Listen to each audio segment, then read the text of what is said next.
This is the YouTube edition of my book, A Course in Miracles Workbook Nuggets, which is a study aid for the course's workbook for students. I'll begin by reading my book's commentary on today's lesson over a visual of the book's text. I'll then return with some further thoughts on the lesson, which are only included in this YouTube edition of my book. Today's lesson is part of a 10-lesson group which runs from lesson 311 through lesson 320, each of which relates to the last judgment as understood in the course.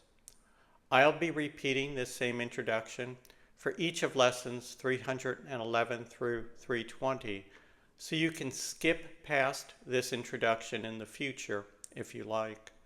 Timestamps taking you directly to today's Workbook Nuggets commentary and my further comments are provided in the description below. In the course, the last judgment does not refer to a fearful event.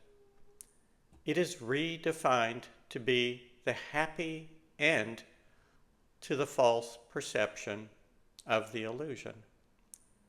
The introduction, which precedes these 10 lessons, concludes with the following paragraph, quote, "This is God's final judgment. You are still my holy Son, forever innocent, forever loving, and forever loved, as limitless as your Creator, and completely changeless and forever pure. Therefore, awaken and return to me. I am your Father, and you are my Son." End quote. Today's lesson from my book and my further thoughts, which are only contained in this YouTube edition of the book, follow. A link to the book on Amazon.com is provided below. Lesson 312, November 8. I see all things as I would have them be. Problems are solved at their source. The ego's goal is separation. It wants to see itself as separate. As a, quote, separate self, it sees a world of other separate bodies and things, all contrasting and conflicting with each other. How else could the ego survive separately?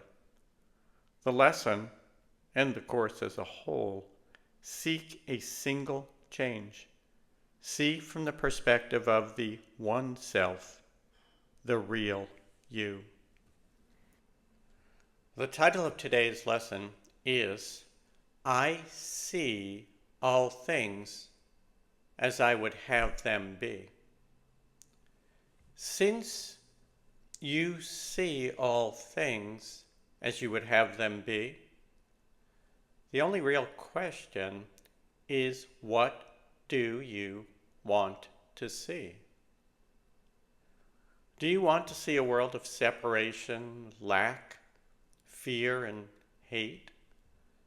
That is the world we in our egos have made.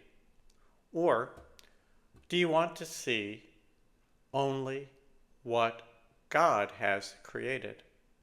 Love.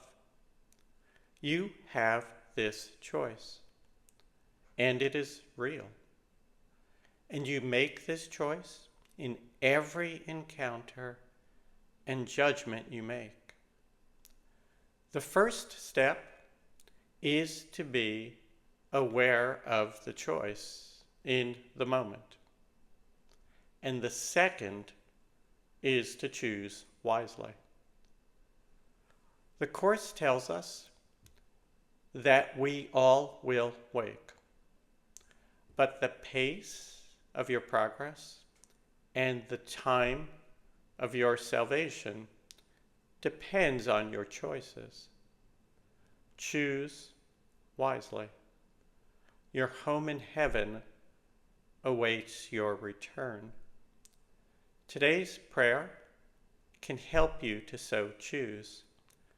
speaking directly to your loving Father in heaven, you say, quote, I have no purpose for today except to look upon a liberated world, set free from all the judgments I have made.